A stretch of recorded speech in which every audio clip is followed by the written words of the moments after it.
Hello, friends. My name is Aslam Sheikh, your host for the evening, and I'm the founder and CEO of Alif, a platform to promote the global perspective of education and career.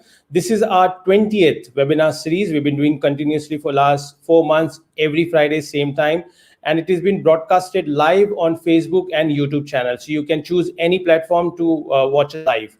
Every Friday, we aim to bring in the valuable speakers to discuss the topic that is important to our students and parents.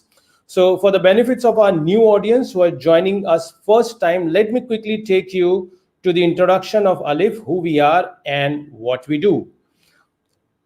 As the name stands for, this is the Arabic first alphabet, and or in Urdu also we use this first alphabet, which called Alif.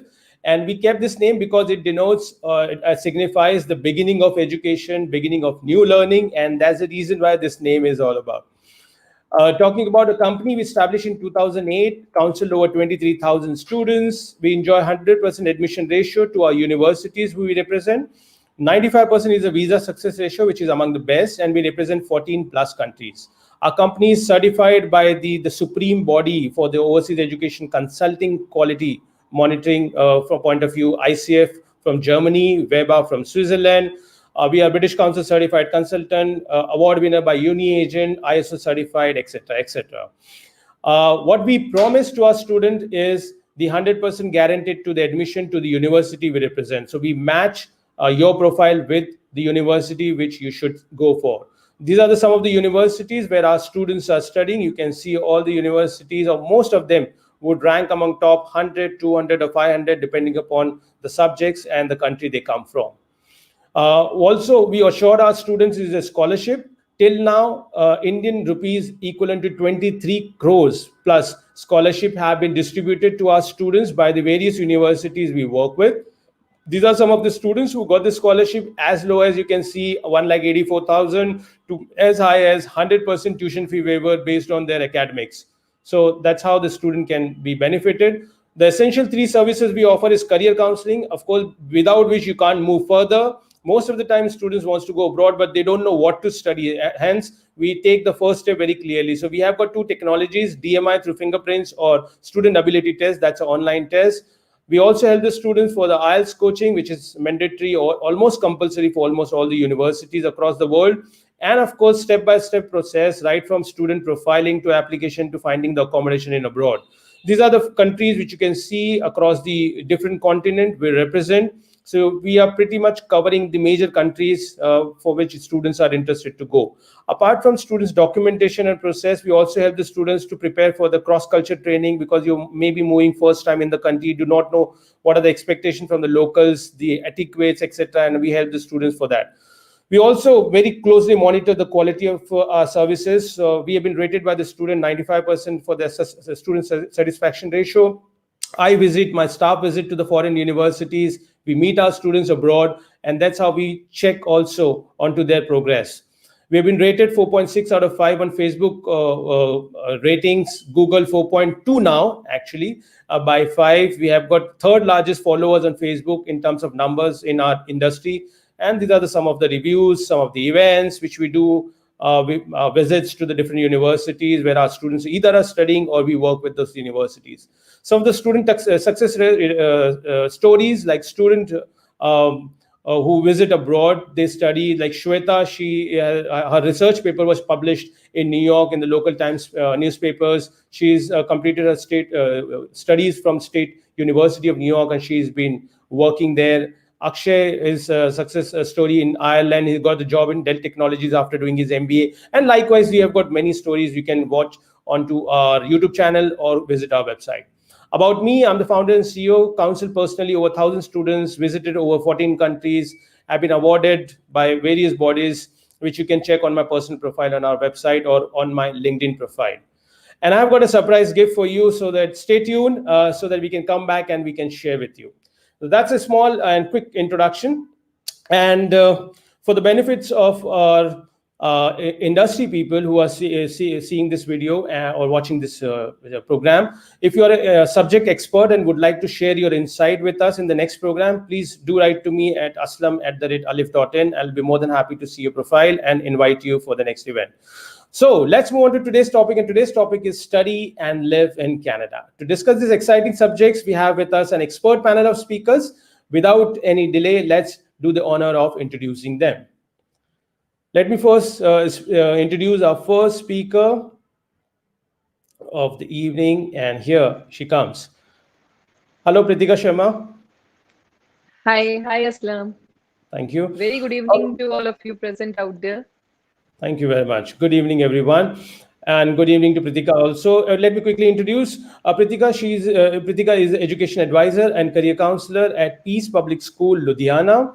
Pritika is a global career counselor certified from UCLA, US, IC3 Institute, IDC, New Delhi. She has 26 years of experience helping students choose the right career path. She intends to make a difference in the coming future, providing positive direction to students right from academics to social well-being. And that's so noble to know about Pritika. Thank you, Pritika, for joining us. I'll come back to you again soon. Thank you, Aslam. Thank you. Our next speaker, Ms. K. Krishnakumari. Hello, ma'am. How are you? Thank you. I think you are on mute. Good evening, everyone. Good evening, Kumari. Yeah, good evening, Aslam sir. Thank you very much. Ms. K. Krishnakumari, she's an educator, certified college career counselor, and also a master trader in artificial intelligence. That's very nice to know. She has spent 14 years in the education industry, instrumental in organizing abroad university fairs, working as a British Council International School Award coordinator for the third time consecutively, and coordinated with many scholarship programs and cyber competitions. We welcome you, ma'am. Thank you. Thank you. I'll come back again soon. Yeah, thank you very much. Okay, so let's move to the next speaker. Joining us from Washington, D.C., US, Mr. Ignacio Donoso. Hello, Ignacio. Hello, hi there. Thank you for inviting me. Thank you very much for joining us early in the morning from your time point of view. Thank you very much. Mr. Ignacio is the founder and managing partner of Donoso and Partners, LLC. He is a renowned business immigration lawyer for the United States and Canada, has got 20 years of practicing experience and recognized among the top 25 immigration attorney in the United States. Mr. Ignacio has got the office in US, Canada, and Delhi. He is a frequent speaker at national and international conferences on immigration law and has been interviewed by Fox Business and the New York Times on immigration issues. Thank you very much for joining, Ignacio. My pleasure. I'll come back to you. Yes. Okay, and next speaker, Mr. Deepan Singla. Hello, Deepansh. Thank you, Aslam. Good evening to everyone. Good evening. We have got a count of 33 people joining us from Facebook and few from YouTube. I can't see the numbers, but just for the information. Deepansh is a business development manager from University Canada West. He represents University Canada West in India. He spent a significant amount of time consulting with Bill and Melinda Gates Foundation in East Africa and was also part of world's largest youth organization, ESSEC. Currently, he is associated with University Canada West and specializes in identifying the right student and help them achieve their study abroad dreams through UCW. We welcome Deepansh in this program. Thank you. I'm looking forward to it. Thank you very much. I'll come back to you soon. Okay, so for our viewers, if you have any questions whilst we run through this program, please do write into a comment box and we'll be happy to answer your questions. So moving further, and that was a topic which was sought after and many student parents requested for this special subject. And we are going to discuss in this program, what are the study options? We are also discussing about the career counseling, which is, I believe, the first and most important thing to consider before even you consider to abroad. And definitely, which is what we want to discuss is about the immigration policies and how do you want to see Canada as from the long-term point of view and what could be the settlement option. So let's begin this session with Pritika. and let's have in the room, and let's ask the first question, Pritika. Yeah. The very, very common question where most of the students struggle. And in fact, I've got some data to just support the concern also, that the data suggests that 93% students in India are being interviewed, and it has been found that they just know not more than 7 career options, and that is very alarming, and it says a lot about why there is a huge requirement for addressing students awareness level about the career options. So on this point, I would like to bring on to our first question, that what are the common challenges usually students face to find the right career, and how do you help them to address?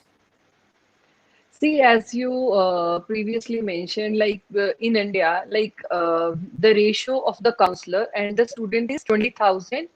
For 20,000 students, we are getting one counselor, right? And the ratio is, itself is very, very challenging. And the major challenges which I have seen the student faces, they are totally unaware of the career options. As 93% of Indian students, they are just aware of the 7 major careers, right? And they are not very well aware of non-conventional, non-traditional, or emerging career options. So Right. if we look into medicine, they are pretty well aware with MBBS, BDS, that's it. And they are not, most of the time, they are not aware of the new emerging careers like marine biology, immunology sort of careers, right? Or forensic accountancy. And then this lack of awareness just, create a fear of failure in them, right? And then they are not able to match the aptitude and their interest area. They are not finding the perfect fit courses for themselves, right? Because I think one size never fits all, right? As everyone is different. So because they are not very well aware of their aptitude and their interests, their strengths, as well as their weaknesses also. Because weaknesses are the most challenging things which, make you to grow, to develop. And they are not pretty well aware of these things. Right. So it is too late when they analyze that this is not my cup of tea and I'm not finding it any more interesting.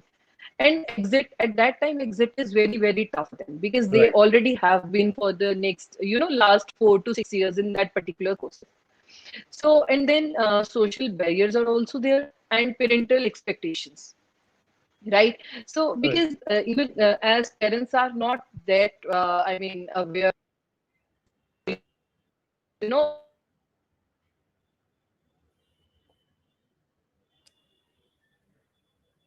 it is a Yes, we big can't. challenge for them. Okay. Right. Yeah. Right. So this is what I have felt for the last so many years.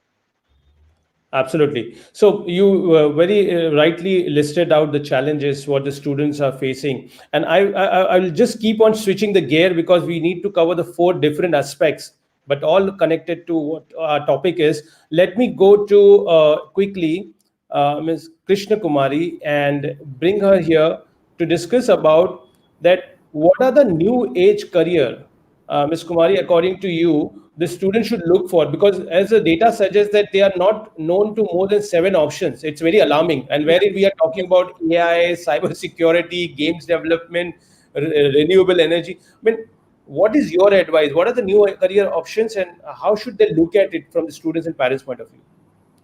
Yeah. Actually, artificial intelligence, there is a fear among students and among the parent community that apart from science and engineering or medicine, there is no other option. That's the kind of fear. But slowly, what I can, being in the CBSE school and being in the education industry, what I Right. am noticing is there is a gradual change in the mindsets of parents also. They are also exploring so many options. And even the CBSE, the academic curriculums also proposing lot many skill-oriented subjects. So these skill-oriented subjects, though they are not the core ones which are in the academics, integrated into their academics, but the students are slowly turning towards new options, and artificial intelligence is going to provide really nearly 350 million new jobs among the world, according to one study. Right. Around in healthcare, in the hotel, restaurant, hospitality industries, in schools. Now the post-COVID, actually the COVID era, we can see as a Pandora's box, which opened lot many opportunities for the, as well as the teaching fraternity also.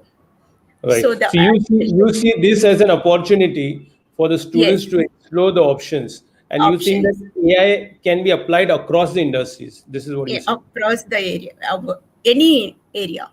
And Right. even the content writing is much in demand now because the online, where everything we have to browse virtually. So the Right. content writing, the students should develop the writing skills. And artificial intelligence, cyber security, when we speak about virtual online learning and all, we have to speak about the cyber security, which is a big challenge. And the students have number of options to explore. And I hope the scenario is changing. The parents said there are many career options adding to those 7. now. Right, right. We are hopeful that we will make a difference being our responsible counselors, and a first point for the students to give them a hope and confidence and also the Yes. awareness. Like, Yes. absolutely right. Thank you very much for your input. Thank you. I'll come back to you soon. Meantime, I would like to have Deepansh joining us. And Deepansh, Canada has been the talk of the town. In fact, we were just going through the report and we saw that in 2015, we had 32,000 students going to Canada, and which rose to 107,000 students going in 2018. It's a huge jump. And considering this point, what I would like to know from you is that where does this University Canada West come into picture? Because students, they can choose colleges, they can choose the other universities which are there in the map. But where does University Canada West come into picture?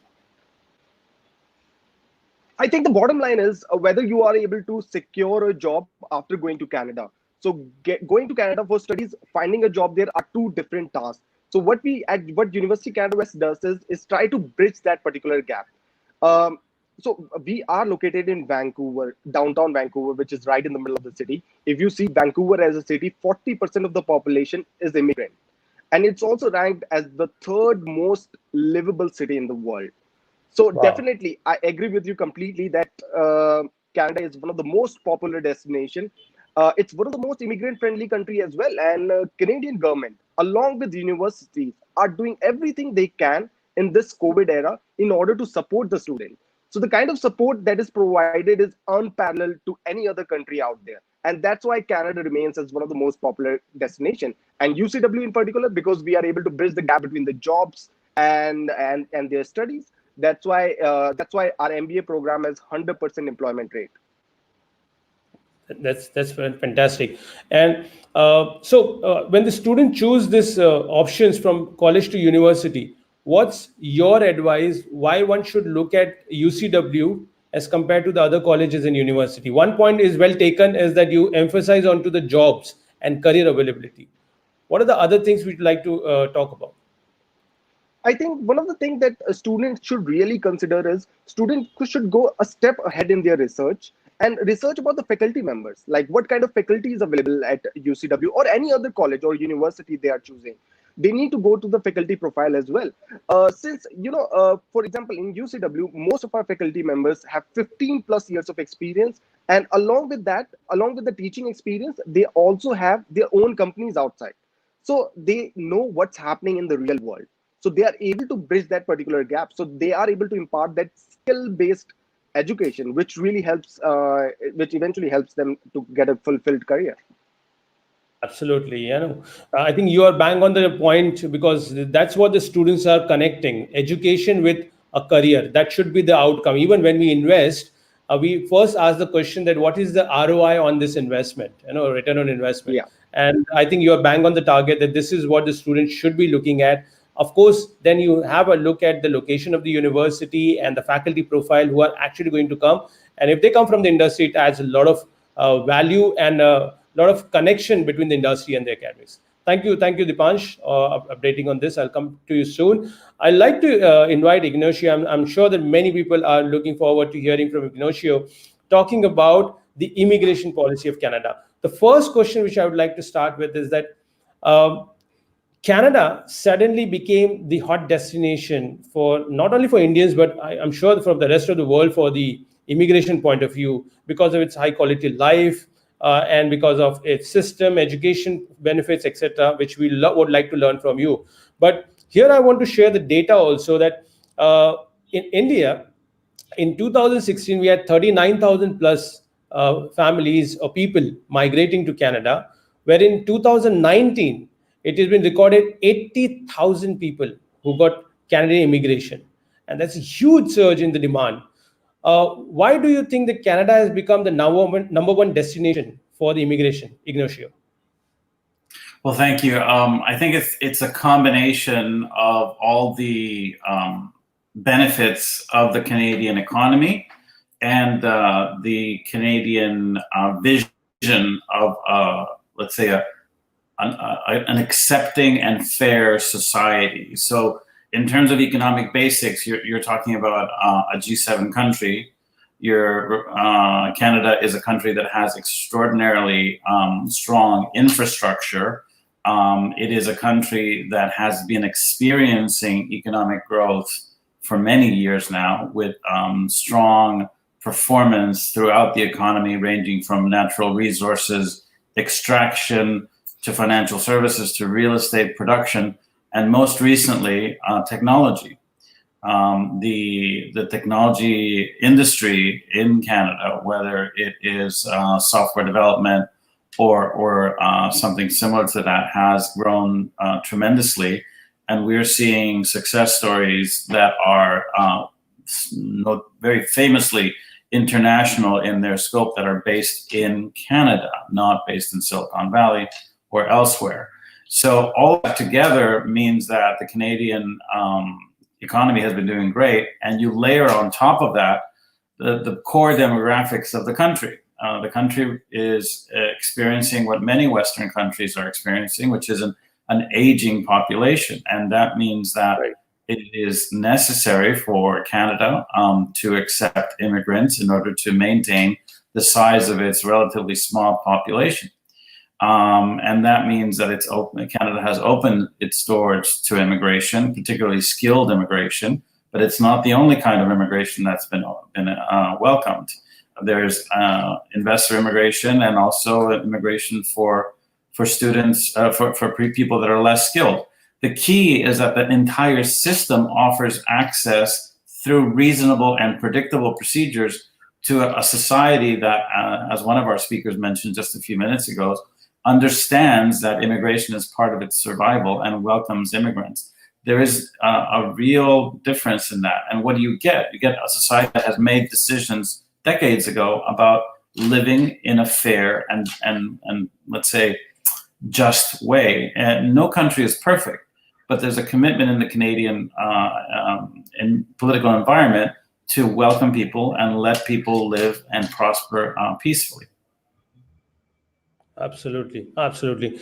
So when we talk about having these all benefits available for the students or for anybody who wants to settle down in Canada, do you see that this trend is going to go further down, or how long we see this requirement from a Canadian government to have a people settling down? Do you have any data or anything to support that statement? Sorry, I couldn't hear the question. Could you repeat it again? Yeah, so the trend is it's good, and then you mentioned that the government wants people to come, and we have the requirement. How long do you think this trend is going to be? Do you have any estimation? The current Canadian system was created very, very recently in 2015. So I expect it to continue through a life cycle of at least 10 to 15 years. So that would be 2025 would be perhaps an inflection point where there may be changes to the program. I always tell people that immigration goes through a life cycle. It comes in waves. It goes up, and then it goes down, and then it goes up again. So in terms of what I believe, I am not able to gaze into a crystal ball. My advice is, when you see something that looks attractive because the rules allow you to do what you want to do, take advantage of it.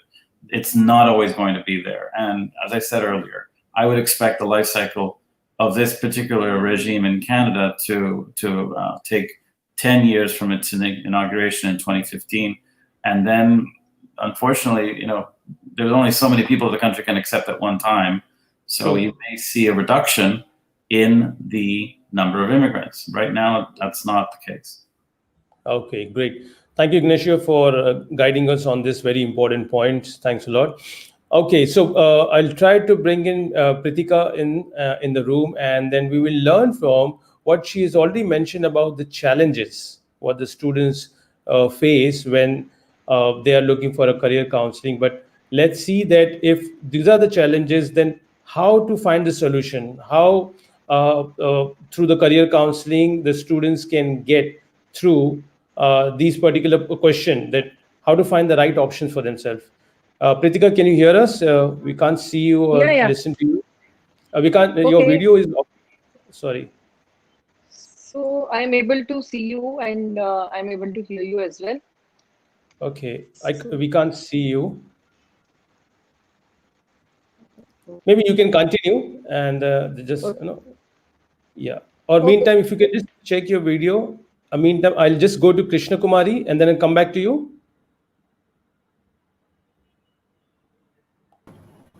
Okay, Krishnakumari.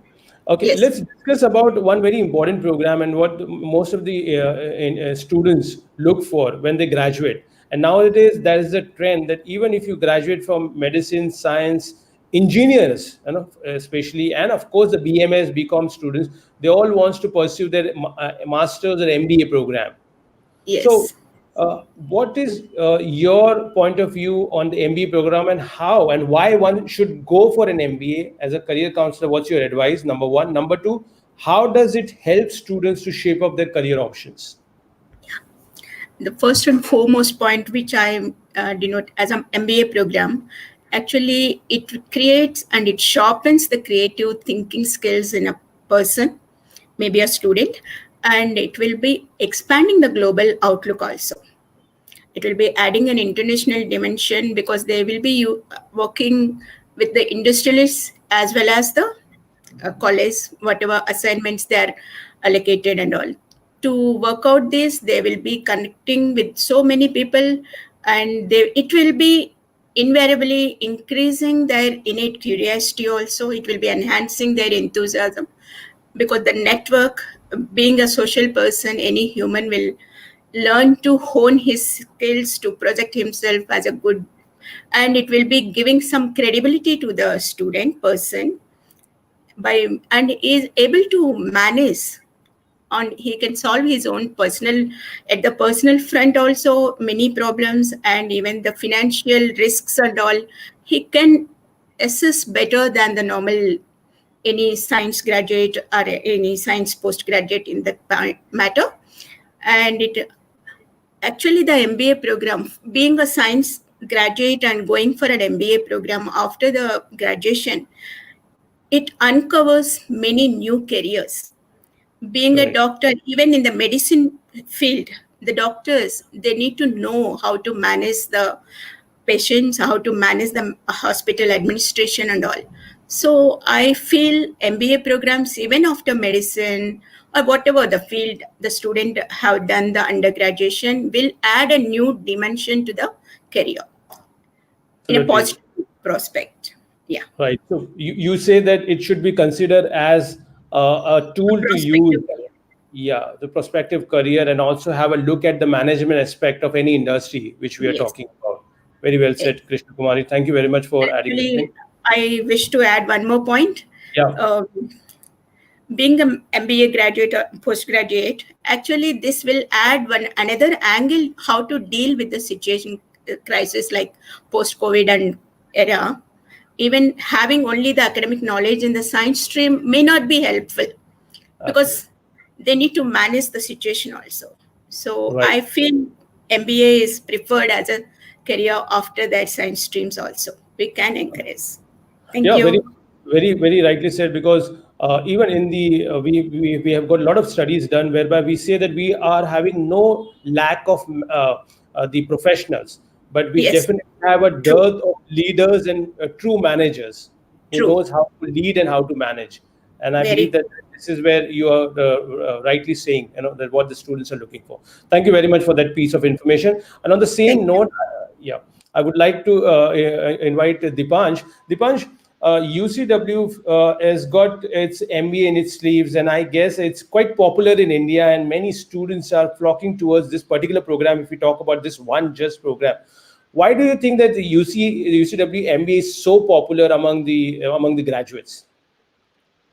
Okay, as you rightly said, it's one of our flagship program. Now, there are a couple of reasons for it why MBA at UCW in particular is very famous. One is the location. Like I already mentioned, we are located in downtown Vancouver.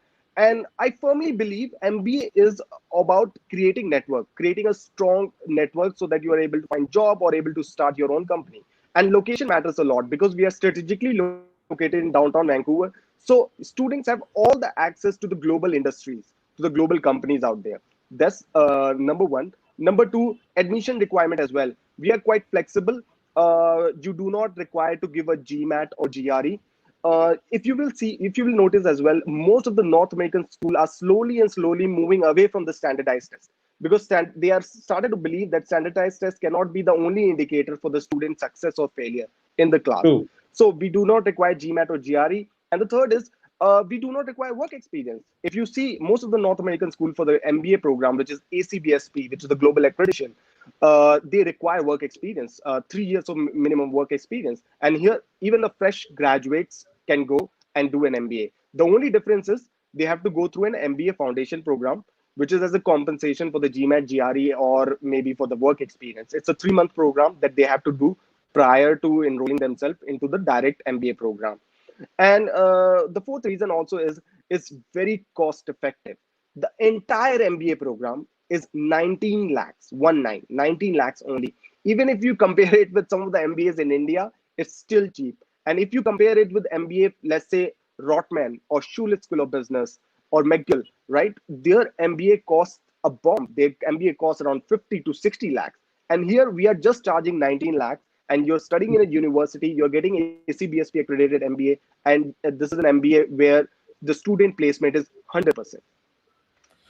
Wow. So, I mean, you give a lot of reasons why a student should love your programs for MBA. But one question comes, and I'm asking on behalf of our students, just trying to be a devil's advocate, that sometime when we hear that, okay, most of the MBAs are looking for experience, wherein this university is not looking for an experience, then how do you answer this question? What do you got to say about this?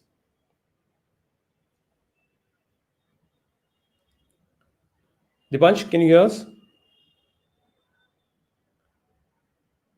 Okay, great. So don't blame for me this. So it's a part of a technology. We are living in a new techno world, and then we need to live with it at the moment. So okay, I'll just see if Deepansh can join us. Yeah. Hi. Sorry for the interruption. No problem. No. It's not your fault. So I'll just repeat the question. That when the student know that there are many MBAs who are offered based on their experiences, mostly in the universities in Australia, even other universities, Canada or US, wherein when we say the university doesn't require an experience, so student usually have got the query in the mind that why suddenly this university or this MBA doesn't require an experience. So is that any reason for it? 100%. I mean, if you see, one of the reasons that I gave you that we have compensated with MBA Foundation. So the students who do not have the experience have to go through an MBA Foundation course first. So they have all the right skills or the right amount of experience, or it's an alternate, right? It's an alternative solution for them. So we are not giving them a direct MBA program. We are giving them an MBA Foundation first. And students who have an experience, 3 years of managerial experience, can go into the direct MBA program. And it also depends on the batch size, right? Our batch size is very small, like 15 to 30.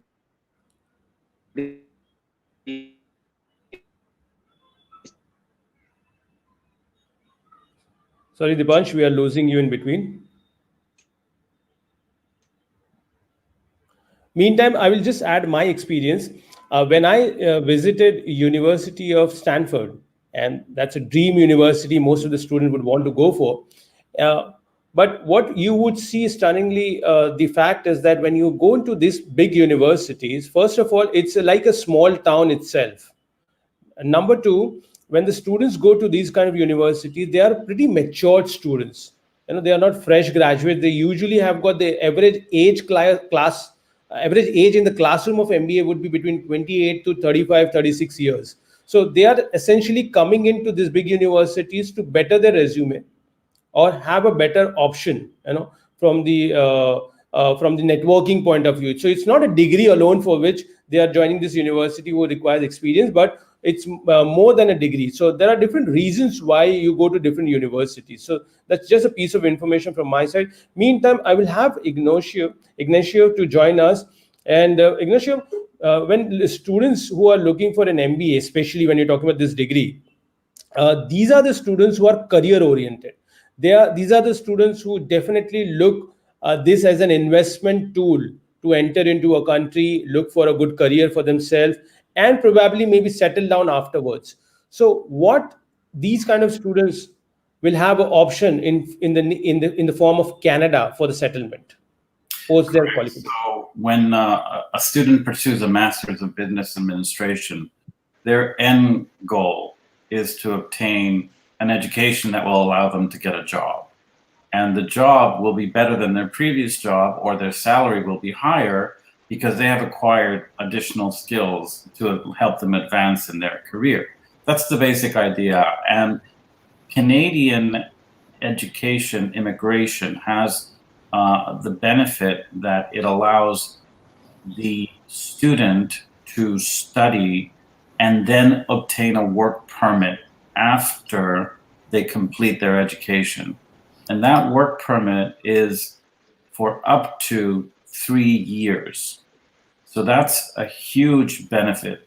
A similar program exists in the United States, but it's typically only for 1 year unless you have qualification as a student in science, technology, engineering, or math.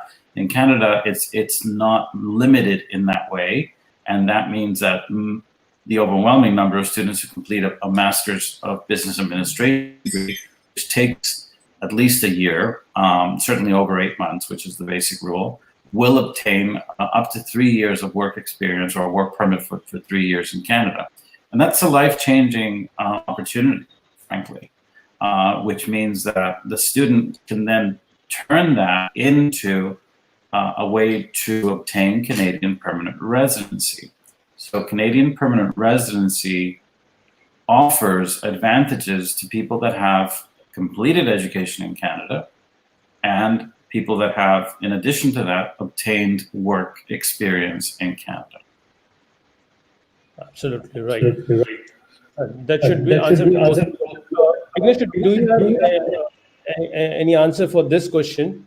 Harsh is asking, is there a scope for environmentalists or nature conservers in Canada? A scope or environment for nature conservation in Canada?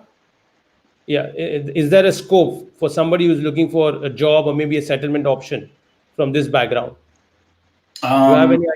I think the best approach for that kind of situation would be for the applicant to skew their profile as a scientist or an engineer or something like that, rather than to say, I care about the environment. Many people care about the environment. I think, one of the things for me is to explain what is the basic system in Canada. If you allow me, I'd be happy to touch on that now. Yes, please. Thank you. The Canadian permanent residency system is based on a federal system called the Express Entry Program, which creates a point system that attributes different numbers of points to applicants and ranks them and selects the ones that qualify on a regular basis. When I say regular basis, they're called draws. They happen very frequently throughout the year. For example, in 2020, despite the COVID-19 crisis, Canada has made 25 express entry draws at the federal level. Having completed those draws, Canada has issued invitations to apply, which are the way that Canada tells an applicant you have been selected in the express entry draw. They have issued invitations to apply for over 60,000 applicants. That's impressive, frankly, and it is a record year. So the express entry system creates the point system. You apply to it and you get selected or you don't. The truth of the matter is, though, The majority of people do not qualify. It skews very heavily towards young people, educated people, and people that have Canadian experience or relatives in Canada and that know the English language very well. If you know French, same thing, you have to know French very well. So if that's the skew of the pool, what happens to the rest of the applicants? The Canadian system offers a solution to that, and it's called the Provincial Nominee Program. Provincial nominee programs are programs that each province, Canada has 10 provinces, each province offers to its people who want to settle in that province. So British Columbia will have one provincial nominee program, Ontario will have another, and so on and so on. 10 provinces, 10 programs. The goal of the provincial nominee program is to offer each province the ability to attract people that are of interest to that province. Okay? So right. that means that if you don't qualify for the express entry program, and most people don't, okay, unless you're young and have education, know English very well, and have a job offer or work experience in Canada, then you can look for the provincial nominee programs. And the provincial nominee programs have the ability to say, well, we're looking for engineers, or we're looking for financial services professionals, people that are experienced in business administration, economists, et cetera, et cetera. They can skew specifically towards careers that are of interest to that province. You apply to the province for the provincial nomination. If you are selected, the province will give you a nomination certificate, and that certificate will give you enough points to then apply for the express entry program and qualify for permanent residency. So in a certain sense, there are two very large doors to Canadian immigration. The main one is the express entry system. The secondary one is the provincial nominee system, which varies because there are 10 different provinces with 10 different programs. But do you have to apply separately for all these provinces, or it goes along with the express entry? You have to apply separately. The federal government runs the express entry program, and right. frequently you have to register with the express entry program, but then apply it to the province. So it requires a separate application with its own rules and its own requirements. Right. For the thank you very much, Ignacio. Thank you very much. I mean, you have summarized very well. For the audience benefit, I'll just say that federal government, or what we say is the central government in India. So that's a prime government whereby you need to apply. And then when we talk about the provinces, it's like the states in India. So we use the word states and we use the word provinces in Canada. Yeah. Thank you, Ignacio. Pritika, I'll just change the gear and then come back to you again. And now we learned a little bit about MBA, and we went far ahead with understanding also post MBA what happens. I want to come back to you for the undergrad students now. And I want to understand from you that how do you help the students, or how does your school help the students who are still undergrads and they have got in front of them a lot of options to choose from? Right? So their page is they have got the plate full of varieties, and now we are talking about so many good options available. How do you or your school helps the students to choose the right career for themselves? Yeah. Okay. So as you already mentioned, more the choices, more the confusion, right? So we at our school, and I being a counselor, we aid students with their career choices and try to guide them in the best possible direction, right? And we try to serve them in their search for the right stream, for the right course, and the right career, college, as well as country. And we try to hold their hands in their holistic development, right? So we guide the students to make an informed career decision. Right, the career path exploration begins with an informed career planning. Right, a student should have an informed career planning, and this planning begins by discovering themselves. So, right from grade 8, we guide our students that they should know what they are meant for, who they are. They should know themselves, right? So, this when they'll be knowing themselves, they'll be able to get familiar with their own aptitudes, their own interests, and then their own strengths, potentials, as well as their weak areas, right? And once they are done with the activities, so then we guide them to explore the options, right? Once they are knowing that, yeah, this is my aptitude, I'm very good with numerical skills, I am very good with analytical skills, I am pretty good with logical reasoning, right? And I am good with my communication skills, I am critical thinker. So once they analyze themselves, we guide them to explore the possible options, right? So options related to their own aptitude and interest, right? So once they are done with their exploration, then we guide them to make their own decision.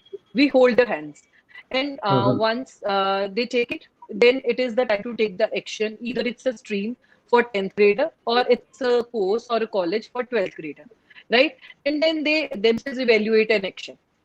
So we Okay. very well, right from grade 8. So we know it, everyone is different, right? So everyone is blessed with different aptitudes, different strengths, different area of expertise, right? So you So do we you have do different, that with some test. You have some tests yeah. in the place for the students to check their aptitude. So for that, we have just prepared survey questionnaires, which are the survey questionnaires are pertaining to their interest area and their personalities, right? So Right. the first phase is we are giving them this questionnaire. And then once we are going to analyze their interest and their personalities, then we ask them to write certain psychometric assessments or career assessments, right? So it could be stream selector, ideal career test, and then we do have branch tests also pertaining to humanities, non-medical, courses. So then we conduct one-on-one session with the students, especially for the 10th and the 12th graders. So we conduct group sessions as well, and we just motivate them to be part of internships during their summer or winter breaks. So I Right. prefer them to do job shadowing in their winter Right. break, because winter break is a smaller break, right? Just for 15-20 days. So Yeah. I mean, they should analyze and they should experience the profession or the area of work which they are planning to take over after 4, 5, 6 years, right? Yeah. So Because so what what yeah. what yeah, what I understand is that the students have been assisted right from eighth standard onwards, and it's not just one day decision or 1 week decision. It's a whole process Mhm. which the student Yeah, follows it's through you with your help, so that they arrive yeah. at the right decision in order to choose the career. I think it's very well explained by you. On this point, I just want to come to Dipansh. Dipansh, there are lots of courses at a bachelor's level. So, what are the your universities offer to the students who are listening to us, or the parents who are listening? So, if the University of Canada West is the choice for the students, what bachelor options you have, and do you have co-op option, which is quite popular in Canada? Can you please throw some lights on this point? 100%. Can I add something? Yeah. So I agree with Pritika on how the assessment is done. So one of the similar thing that we do at UCW. So at the first day of the class, we ask the student what kind of career they want, what kind of job they want, and what industry they want. And then what we do is we skill out all the skills that are required for that particular job. And then student know, okay, these are the skill that is required from day one, that he can work on those skills for the rest of the 2 years or 1.5 years and get those skills, and then it's a perfect match for the employer as well. So this is one of the initiatives that we have taken, and that's why we are so successful. I mean, that's why we have 100% placement ratio. Right. Your Yeah. second question about the undergraduate program. So we have three programs. One is Associate of Arts, one is a Bachelor of Commerce, second one, and the third one is Bachelor of Art in Business Communication, which is more about media and communication students. Now, the most famous program is Associate of Arts. I'll tell you why. It's a 2-year program after class 12, which can be completed in 1.5 years, and student gets a 3 years post-study work permit. Now, in Associate of Arts, we have 8 focus areas. We have marketing, management, psychology, accounting, social justice, hospitality. So we have pretty much all the focus area. Now, once a student goes out there, does Associate of Arts, pick up the focus area, then student has two options. Either he can opt for a work permit and start working, and the second option is he can transfer the credits. He gets 60 credits from the Associate of Art. He can transfer the credits and complete his 4-year bachelor's program. So this was about one Associate of Art, which is the most popular one. The second one is a Bachelor of Commerce. Now, Bachelor of Commerce, unlike any other Canadian education system or American education system, it's a 4-year program which can be completed in 2.5 years, and student is post-study work permit eligible. In BCom program also we have specialization he can pick up the focus area like finance, marketing, management, or accounting. Right. I think that's a cover of whole lots of options which the student would desire at this age of 18 who are looking for a bachelor's program. We lost Ignacio. We will wait for him. I would come back uh, to the Krishna ma'am. And Ms. Krishna, when we are talking about students, whether at a bachelor's or a master's level, to go out for a study abroad, what is your experience? You've been working very closely with British Council and doing a lot of events for them, and also being a counselor, certified counselor. How this COVID is impacting the decision of students and parents to move out of India for higher education?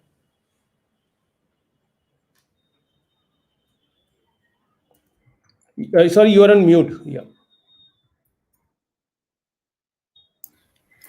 Sorry for that. As per records, we know, as per the studies, that India is the second largest country which is sending students to abroad for studies. But I can see there is a little apprehension, there is a little fear in the parents, because during during this pandemic, how the universities affected, abroad universities. Actually, most of the universities, and if I'm not wrong, even Harvard University, the whole total, one whole wing, they moved into online, it seems. That's what I heard it. I'm not sure. And this kind of information, which may not be correct or not, but the social media through which this created a kind of fear in the parents.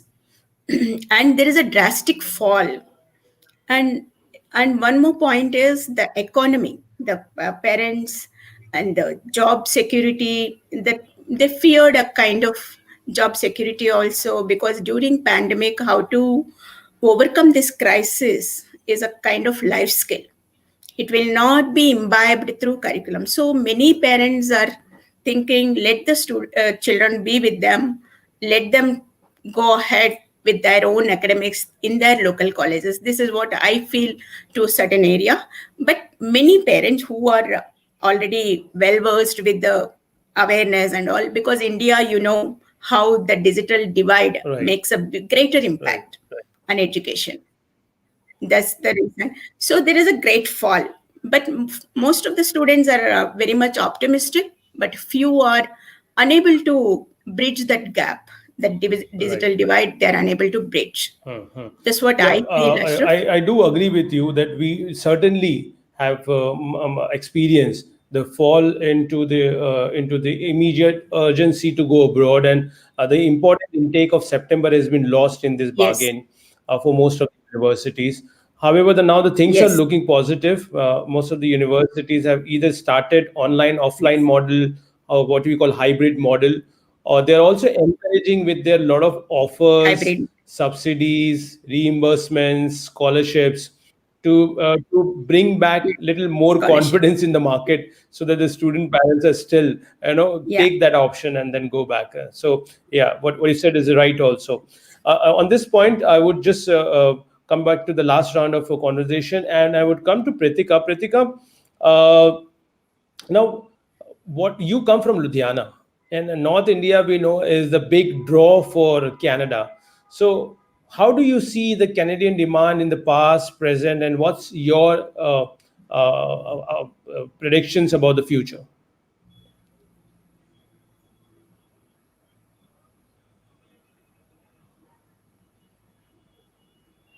We can't hear you, Pritika. Pritika?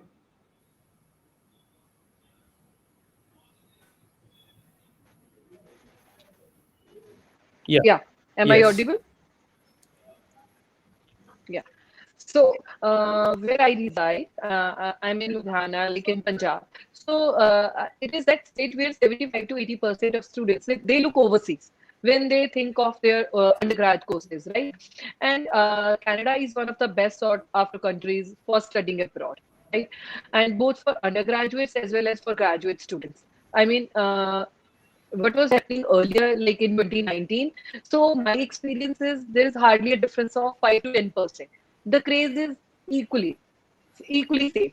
So, I mean, after CBSE results were out or the state board results were out, so I started getting calls from the students and as well as from the parents.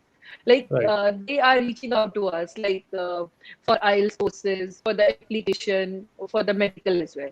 So even few of my students as well, they have enrolled for online September intakes. They have done with their medicals and they have applied for their e-visas, right? Right. Because they have to apply before 13th of September. So I think there is not, I mean, a much gap or a much change here in Punjab. It's hardly 5 to 10%.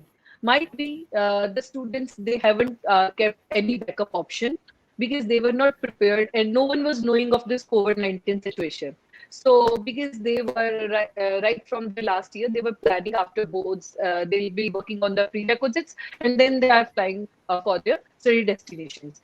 So Right. everything happened all of a sudden. So that's why I always guide my students, always go ahead with backup options, at least 2 backup options, right? Right. So Right. because if you don't have any backup option, then you have to compromise with the situation. And instead of, choosers, you being a beggar, right? I think But that's a very wise advice. And also have Yes. option A and option B ready for you. So we work with the students when they are in grade 12. So most of my students, they didn't suffer much because we worked on their application right from October, and they have written their prerequisites like IELTS when they were in grade 12. So the students for whom we have applied, they are, joining their September intakes, September 2020 is happening online also. And the students who applied before that, they are leaving. Few students, they have left for Canada as well because they got their visas before 18th of March. Right. So I think, friends, if you're listening to Pritika, what she's saying, that part of India is still thriving, and COVID has not affected that part of India that much. And as we know, the North Indians are a little more risk taker. They're born entrepreneurs in their nature. So that shows in their plan of action as well. And this is what Pritika is also suggesting. And in fact, on this note, before coming to Deepansh, I would like to say that in 2019, Canada granted 4 lakhs visa across the world for the international students to invite to study. And just imagine that out of 4 lakhs, Indians got 1.39 lakhs visas, and that accounts for 34%. So it's a huge community which is joining from India to Canada, and that also gives you enough reasons, those who are listening and are still in two minds, which country to look for and etc. That gives you a very strong data and strong reason that why should you also look at Canada. And on this note, Deepansh, I want to come back to you, that we see and we saw that COVID is making impact in the rest of the India. North is a little different. Considering both, what your university is doing in order to encourage students to come to you to study even at this stage of COVID or post-COVID season? Deepansh. See, one of the first steps has been taken by the Canadian government itself. Like what they have done is they have divided the visa process in 2 sections, stage 1 and stage 2. So what a student can do is student can just upload all the document on the CIC portal and get approval in principle. So approval in principle, what it means is student can start online studies because of the fact that biometrics is closed, because of the fact there are no medicals happening. So what they can do is they get the student approval in principle and they can start online. And as soon as the border opens up, they can get their biometric done, they can get their medical done, they can get the visa stamping, and they can fly to Canada. So this was one of the initiatives that is done by the Canadian government itself. Now, coming to UCW, what we have done is we are giving $650 Canadian as a hotel voucher for the students towards their quarantine. So we are trying to help them in every way possible in terms of quarantine. Second is students whose visa has been approved before 18th of March, we are giving a travel support letter. So what we have done is it's a blended classes model. Like you said, there's a hybrid class model that is coming up. Few classes will be happening on campus, few classes will be happening online. So that's the model we have adopted as well. So students can pretty much get the travel support letter, have the plan for 14 days quarantine, and can fly to Canada if their visa is approved before 18th of March. I agree with that particular point that it has impacted a bit in a sense that not a lot of students are able to give IELTS exam. And unless you are able to give IELTS exam, you're not able to get the offer of admission, or you're not able to apply for the visa. So in that aspect, it has impacted. But in terms of the mindset, in terms of enthusiasm, 100% it has not impacted at all. Students are still willing to go. There's so many chunk of queries still coming in, and Canada remains, especially in Punjab, it remains one of the most popular destinations. Yeah, I think it's a very good note, from the university point of view to help out the students. And I think these are the small steps which each university should take if they have not taken enough, in order to reinforce the trust in the market and welcome the students with these small notes that we are looking forward to welcoming you and we are trying to help you out as much as possible. Deepansh, we had also one question that if the student has got a 15 years of education, so 12 plus 3 years of bachelor degree, is he or she is eligible for direct admission into MBA? Because we heard that 16 years is sometimes required. No, 100% student is eligible.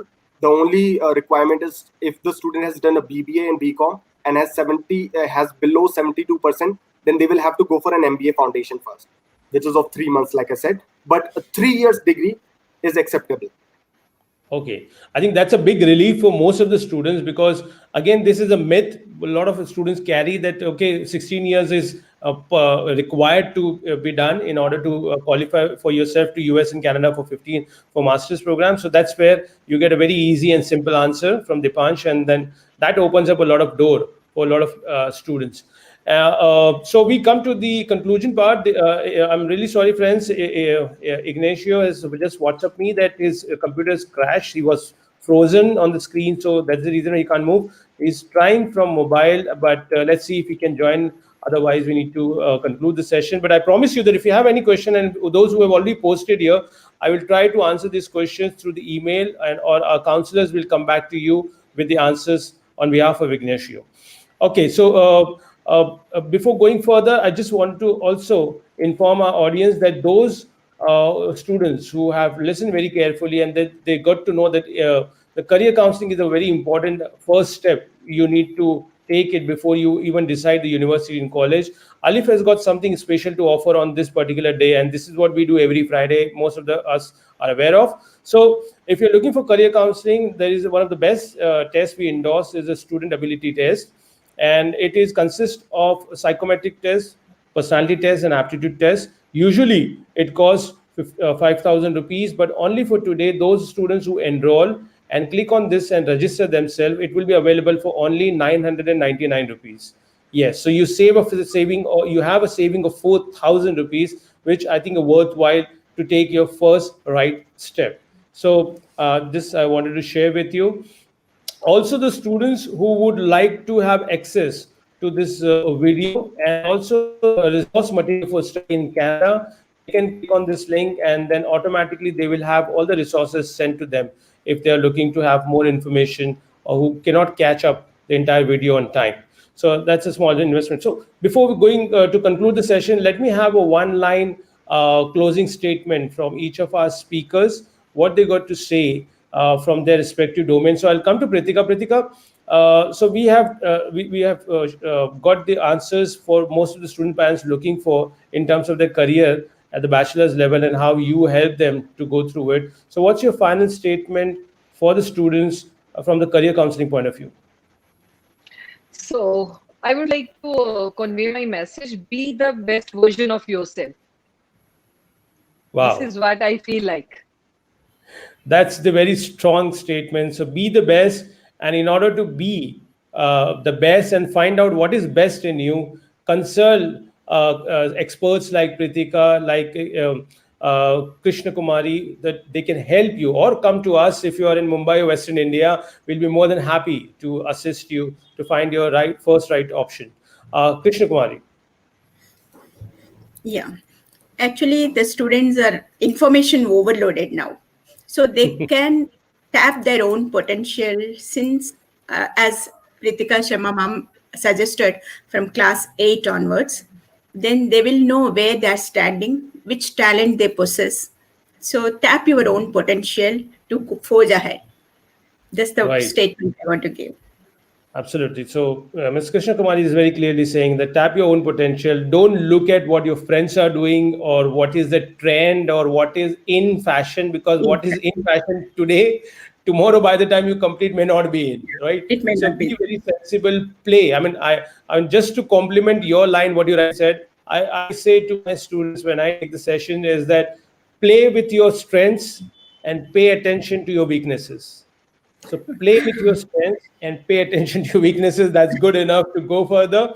And in fact, in the industry, I was just going through the data of Times of India. They suggested that we have got around 315 million students in India and only 15 lakh counselors. So I believe as a counselor also, we have got a huge responsibility to address so many kids in order to help them to find the right career. And I believe that both of you are doing a tremendous job in this particular direction. And I'll come back to Deepansh. Deepansh, you gave us a very sweet, clear, to the point answers, and the audience must have really loved it the way we loved it, your answers. And it opened up a lot of doors for the students and break a lot of myths. What's your final statement for the students who are looking to study in Canada, maybe at postgraduate or bachelor level? My final statement would be, do not let COVID come between you and your dreams. I mean, if you have seen a dream or if you have a goal of studying in Canada, it's still possible right now. Like, you do not need to wait for COVID to get over, or you do not let your dreams take a backseat. So that's my only statement. There are different initiatives taken both by the university as well as the Canadian government. So you can already go ahead, contact Alif and already apply. Absolutely, yeah. That's a very strong statement from Deepansh. So, friends, be bold, because the life must go on, the show must go on. And when the government is taking an initiative to welcome you, they are putting the things in place. When the university on top of that is helping you out with hotel vouchers, just to help you to reimburse your quarantine 14 days, hotel expenses and all those stuff. I believe that gives you a very good feeling of being there, because if they can announce to take care of you when you are already not in Canada, they would take a lot more care when you're already there in Canada. And in fact, on this note, I had my students in one of the program which we did, India se Canada tak ki kahani, students ki zubani. And in that case, we had the student joining us from Canada, and he was sharing his experience that how he lost his job during COVID, but he got compensated by the government for the expenses, monthly expenses. So there are lots of things which are good happening in Canada. And if you want to make yourself a international career and be a global citizen in true means, I believe that that's one of the best countries to look for. Okay, so with this note, I would like to thank all of our audience for joining us today and asking these interesting questions. And it was truly a wonderful session. Thank you very much, all the speakers, for taking out time and sharing your insights on this particular topic. If any of our listeners seek further information, please feel free to contact us on our helpline number, which is there in front of you, 99870 99890, or you can email us info@alif.in. Being authorized representative of UCW and other universities, will be more than happy to guide you what Deepansh has already informed you and take you through the entire process. My name is Aslam Sheikh, founder and CEO of Alif, signing out with the promise to come back again next week on the same day at same time with another interesting topic and some amazingly talented speakers to enlighten all of us on the particular topic which we are looking forward to hear. Until then, take a very good care of yourself and keep watching our program every Friday 5 p.m. Stay safe and stay healthy. Thank you very much.